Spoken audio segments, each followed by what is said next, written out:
My tenant cost me $43,000, so I bought her name and made sure the whole world could find her. If you think that sounds harsh, hang tight. This isn't about malice. It's about justice, about a small, steady refusal to be taken advantage of. Welcome to Sweetest Revenge. If you believe that truth should follow action, hit subscribe, like this video, and tell me in the comments. Would you expose someone who walked away from their debts? Let's dive in. When people hear I owned an apartment in New York, they imagine skyline views, polished floors, the kind of place that looks perfect on a postcard. Mine was smaller, more human, a sunlit two-bedroom and a walk-up on a quiet block in Manhattan, the kind of apartment that remembers the sound of shoes on the stairs and the smell of someone frying garlic at 10 p.m. It wasn't glamorous, but it was mine, and it had been a bedrock under a plan. I had just moved my mother, Lucia, into a house I bought for her in a sleepy suburb outside the city. She was 87, stubborn in the ways only a lifetime can make someone, and she needed someone present. I'd promised to be that someone. Renting the Manhattan place furnished would give me a dependable income while I cared for her full-time. Practical, right? Care for my mother, steady the finances. It felt like the most honest kind of responsibility. Enter the tenant. Her name was Giulia Romano. She told me she was from Milan, had owned and lived in her home there for 30 years, and was coming back to New York for an extended professional project. She arrived polite, measured, a woman in her 50s with a careful handshake and a voice like someone who'd been trained to say the right things. She lacked previous landlord references, she told me, because she had never needed them. She had owned her own home. But she had pay stubs, stable employment documents, and a few letters of recommendation from colleagues that read like pages from a respectable life. We made the deal. She signed a one-year lease. She took the keys. I left the apartment with that small, unreasonable human hope that people are mostly decent, that you treat your home like it belongs to you because it does belong to someone else, too. 7 months into the lease, the rent stopped arriving. At first, I thought it was a bank delay, a misplaced check. I sent a message, casual, patient. Nothing. I called. It went straight to voicemail. Then the ledger stacked up. July missing, August missing, September. 2 months became 3. The building superintendent called to tell me neighbors had noticed an odd smell and that sometimes the lights would be on late without anyone answering the door. I visited, expecting an explanation, some flustered apology. What I found was worse. The apartment had been lived in like it was an afterthought. Coffee rings on the counter, a back of the cabinet pot stained with grease, so old it had a crust, a microwave with a burnt-out innards, sofas that held circular stains like moons of neglect. The bathroom bore a thin film that made the tiles look dim, and the kitchen drawers held crumbs as if no one had known where a broom was for months. Under the bed lay toppled bottles, coarse threads of something that suggested mishandling. The charm of the place was stamped out by the rawness of careless living. I felt violated. You know that sensation, a coldness at the nape of the neck, a stomach-tightening disbelief that someone could enter what you meant to be whole and leave it less than it was. But there was also the ledger, unpaid rent that began to look like a threat to my plan. I sent another polite message. Again, nothing. You learn to ration hope when you live in a city where people slip in and out of your life. But by the 7th month, the hope had been exhausted by numbers. I filed in housing court. The forms smelled like bureaucracy and late nights, the courtroom like recycled air, and the hum of small grievances being made official. Giulia skipped the court dates. The marshal posted an eviction notice on the front door, an implacable square of paper that meant someone else would carry you out if you didn't move. Still, silence. When the marshal allowed me to open the door and walk through what had once been my home, I felt each damage like a personal affront. The microwave had been shattered, the handles of a chipped mug snapped, upholstery worn into dark, sticky shapes. The filth was not the benign kind of ordinary untidiness. It was willful. I took pictures, a catalog for the record, stains, broken fixtures, the posted eviction notice slowly falling at the threshold. I took the small claims route for damages, the ledger, the photographs, receipts for replacements. The court issued a judgment in my favor. The numbers on that page were stark: $36,000 in unpaid rent and $7,000 in damages, $43,000 total. $43,000. The sum looked enormous on paper and absurd in practice. The judgment was a legal recognition of the debt, a document that translated neglect into an amount. It should have been the end of the story. It was only the beginning, because then she vanished. Julia ignored notices, skipped court hearings, and quietly left the apartment without serving the consequences of her actions. She flew back to Italy, to Milan, to a life across an ocean where enforcing a U.S. judgment would be prohibitively expensive. I called lawyers about domestication of the judgment, about hiring someone in Milan to translate and bring it into Italian courts. The price tag on that route was punitive, thousands that would, in effect, eat the money I was owed. The law, in many cases, is fair only when your pockets are deep enough to make it so. Friends told me to write it off. It's just money, they said, as if money and dignity are easily uncoupled. But it isn't simply about money. It's about the message her flight sent. She could take my trust and my property and leave. The act of walking away, of cleaning her hands of responsibility, felt like a personal insult. I had been generous, trusting. I had been trying to care for my mother and keep the household afloat. To be left with a ruin and a piece of paper was one thing. To be left with the knowledge that she'd done it without ever answering for it was another. I could have paid to chase her overseas. I could have accepted the loss. Or I could do the practical thing that felt like justice. Make sure the truth about what she did followed her back home. If you're not familiar with the quiet power of owning a name on the internet, let me tell you, a domain name is a little like owning the most obvious billboard with someone's name on it. People Google names. Employers, landlords, dates, they all run searches. Most people never get past page 1. If you control the top result for a person's name, you control the first impression. So I bought the domain juliaramino.com. I'll be honest. At first I made the purchase with that small, private satisfaction many of us get from doing something decisive. It felt like putting a pin on a map. But a pin is nothing without what you build around it. I built a website. No sensational headlines, no invective, just the facts. Scans of the court judgment that declared $36,000 unpaid and $7,000 in damages. A gallery of photographs documenting the destruction in the apartment. A clear timeline of events from application to eviction, and a simple, sober narrative of what happened. The home page read like an evidence folder. Headline, documents, photos, timeline. I was careful. Slander is ugly and dangerous. I stuck to what I could prove. Everything I posted was either a scanned public document or a photograph I had taken. I wrote in a straightforward voice. This is what happened. These are the facts. Here is the court judgment. No conjecture. No insults. No hearsay. The point wasn't to humiliate. It was to make sure truth was available to anyone who might otherwise be blind to it. Then I did the work that felt like the practical part of justice. I optimized the site for search. Search engine optimization isn't some magic trick. It's patience and method. Use the right keywords, the right metadata, structure the content so that an algorithm recognizes it as relevant when someone looks up a name. People rarely see the work behind the result. They only see the result and make decisions. I learned those little mechanics not because I enjoyed SEO, but because I wanted the facts to be visible. Within weeks, the site was drawing visitors. The first messages I received were tentative. An HR manager in Milan had found the site while vetting a candidate and wanted confirmation of the judgment. I sent scanned documents and a note of context. Then something I had anticipated, an IP address trace showing visits from an Italian corporate network, blinked up in my analytics. Someone from her employer's server had read the page. The tiny satisfaction that followed was like the click of a lock. I reached out, too, to people who had written letters of reference. I sent them copies of the judgment and the photos, not in accusation, but in truth. You supported an application. You might want to know what happened. The responses were varied. One of the references wrote back, politely horrified. I wrote about her dependability. I had no idea. Thank you for telling me. Another wrote, we always assumed she was private and reliable. If this is true, of course we'll reconsider.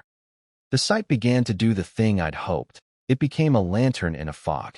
People who had previously trusted a tidy persona began, quietly, to check.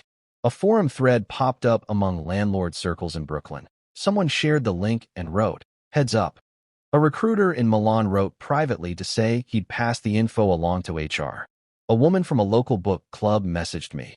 We always sat across from her. She always smiled. This is hard to read. And then there were messages that worried me.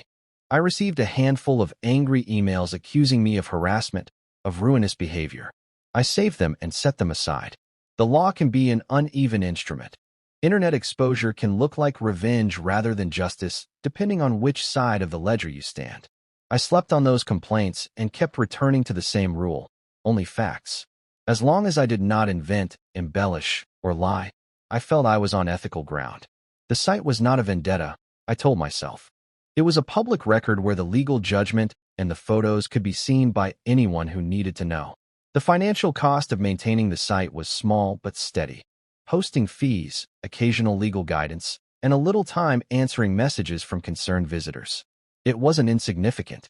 I kept a tally: domain fees, hosting costs, time spent.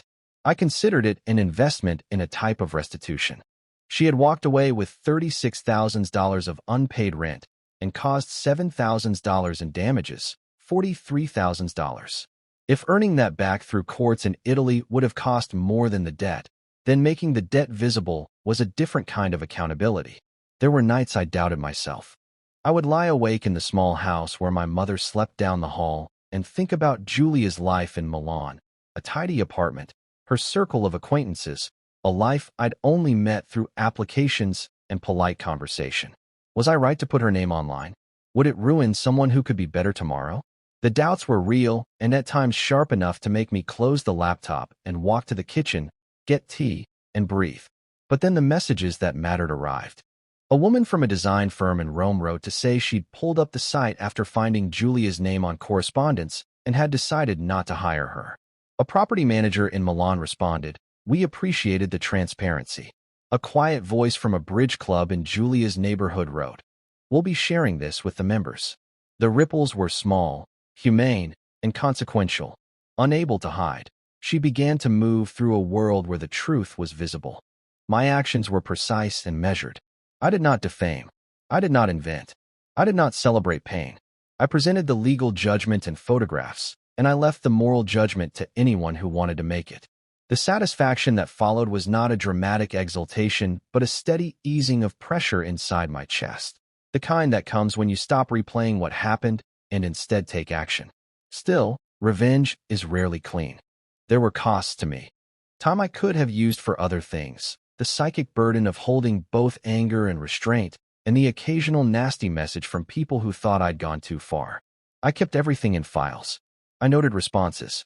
I kept the facts at the front. You don't wake up one morning and decide to ruin someone's life. You wake up thinking about fairness and find yourself making plans that are precise rather than impulsive. That was me. My grandmother used to say that the best revenge is a life well lived. I believed instead that sometimes the best revenge is doing what law and money won't let you do. Make truth impossible to ignore. Owning Giulia Romano. Calm was the first move. The second was letting it do its quiet work. But I wanted to be sure the site lived where people would see it.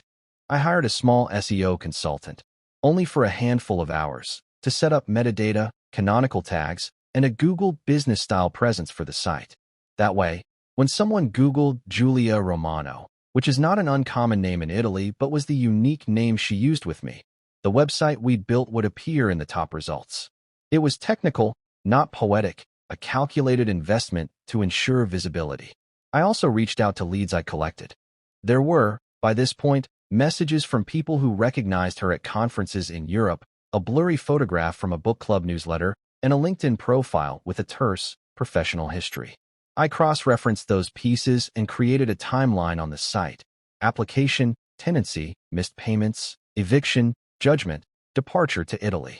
I made sure to timestamp everything with dates and attach the relevant documents. My goal was verifiability. If someone wanted to check, they could. Small victories arrived intermittently. A recruiter in Milan wrote to say Giulia had applied for a role and the company had rescinded the offer after finding the judgment. A landlord in a nearby borough wrote privately to thank me for the transparency. Those moments were not the kind of triumph you see in movies. There was no dramatic confrontation, no public shaming in a plaza. Only small, steady consequences that meant her ability to live as if nothing had happened was diminished. I also made contact with the people who had written letters of recommendation when she applied. One of them, An older gentleman who had vouched for her reliability wrote back with a quiet apology. "I would never have recommended her if I had known," he wrote. He told me he'd contact the company where she'd worked. Those human replies mattered more to me than any figure on a spreadsheet. They were evidence that the truth could travel faster than dollars could chase across oceans.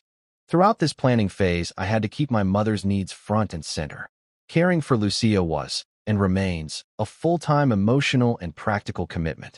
I hired a part-time aide for a few hours each week so I could devote time to the site without abandoning the care I promised. That, too, cost money, small and necessary. It felt like a balance of priorities rather than a distraction from them. Revenge, in my mind, should not be a force that destroys what you cherish. It should be a measure to restore it. There were small close calls that made my pulse spike. Once I received an angry email from someone claiming to be a lawyer in Italy threatening legal action for defamation and demanding the site be taken down. I consulted a lawyer in New York who advised me calmly. "You are presenting official court documents and your own photographs. Proceed carefully and keep everything documented." So I did. I redoubled my caution. Every line I wrote was either demonstrably factual, linked to a scanned document, or a simple chronology. The site was not vindictive, it was evidentiary. At the same time, I watched the analytics like someone watching a thermometer for fever. There were hits from Milan, then from the countryside where a club she frequented was located, then from an HR firm in Rome. The pattern made my jaw tighten with a small, satisfying pressure. I began to receive private messages from people who said they had seen Julia in different contexts and now understood why she'd suddenly disappeared. A woman who had sat across from her at a community theater wrote, "We all thought she was quiet. I didn't think she could do something like this." The plan started to feel less like revenge and more like an act of public service. If someone was willing to walk away from debts and leave filth in an apartment they'd promised to maintain, then their behavior should not travel across borders unchecked. It's a strange moral calculus. Expose wrongdoing so others don't unknowingly pay the price. Maybe it's not poetic. Maybe it's not merciful. But it's practical. There was an emotional transformation in me too. Initially, my anger had been hot and sputtering, raw as a new wound. As the plan matured, the anger cooled into a purposeful clarity. I felt steadier. My nights were still restless sometimes, but more because of logistics than because of imagined confrontations. The satisfaction I felt was not the petty joy of seeing someone fall. It was a slow, composed sense that I had done what I could to make the ledger balance in the only currency available to me: truth. Part 4. The execution and fallout. Execution was not a grand event. There was no dramatic midnight message, no confrontation in a cafe. It was the cumulative effect of visibility. The site remained up. It stayed factual. And the world, quiet, procedural, and practical, responded. Within months, my inbox filled with messages I did not ask for. Confirmations from employers who had decided against hiring her after viewing the judgment. A note from a property manager in Milan who wrote, "We appreciate the transparency. We will not rent to someone with an outstanding judgment here." The ripple spread through small networks, HR departments, landlord associations, social clubs. One message stands out in my memory. It was from a woman named Elena, a member of a bridge club Julia had frequented in Milan. "We always thought she was quiet," Elena wrote.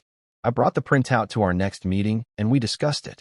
We decided to put it in our records so future hosts would be warned. It is a shame, but people must be careful." There was no gloating in Elena's words, only a sober acceptance that truth should inform future decisions. Then, months later, an email arrived from Julia's old employer. It was terse and professional. "We have been made aware of a legal judgment concerning Ms. Romano. We are reviewing the matter." The phrasing felt almost surgical, the world's small gears turning to accommodate the fact that someone had been exposed. Was that justice? In a way, yes. Repercussions that matched the harm done. Loss of professional opportunities, greater difficulty in finding housing, the slow social accounting that happens when communities warn one another. I will not tell you that I rejoiced in every consequence she faced. That would be dishonest. At times there was an ache for what might have been. Someone who could have made different choices and paid what they owed. But when I think back to the days of sifting detergent-crusted towels and scrubbing what had once been livable, the satisfaction that someone could no longer move quietly between worlds without consequence felt earned. A few people accused me of cruelty. One wrote, "Why not forgive?" Another wrote, "You've ruined her life." I answered when it felt necessary. I didn't ruin her life. She made choices. I exposed verified facts. The law couldn't follow without costing more than the debt itself. This was a way to make the truth accessible. My answers were not meant to be righteous. They were practical explanations to those who asked. There was a quieter payoff, too, the internal relief. The tension that had lived like a secret ache under my ribs loosened. I could sleep easier knowing I had turned a helplessness into action. My mother's house was more peaceful. I could cook without the thought of unpaid rent sitting at the back of every squint I took at bills. The site continued to be a check in the system for anyone who would be affected by Julia's pattern of behavior. One night, sitting at the kitchen table with a cup of tea and a document folder beside me, I realized something I hadn't expected. The revenge hadn't been about punishment so much as prevention. I had not wanted to destroy a life. I had wanted to make a choice visible so others could decide differently. That is a subtle distinction, but important. Justice, at its best, prevents future harm as much as it corrects past wrongs. 3 years on, the domain still belongs to me. The site is still live. When people Google Julia Romano with the context of my case, her name plus judgment or eviction, my page appears on the first page of results. It costs a little each year to keep the hosting and domain active. It's a small price for an action that keeps the ledger honest. The final image I want to leave you with is not one of triumph in the traditional sense, but of balance. She cost me $43,000. That cost could have been an open wound that turned into bitterness and resignation. Instead, I turned it into a set of facts available to anyone who might be affected. That didn't recover the money. The law proved too costly for that. But it did prevent the possibility of her repeating the same pattern with someone else unknowingly. I suppose that, in a way, is a kind of restitution. Revenge that feels good is revenge that feels deserved. Mine did. It was proportional.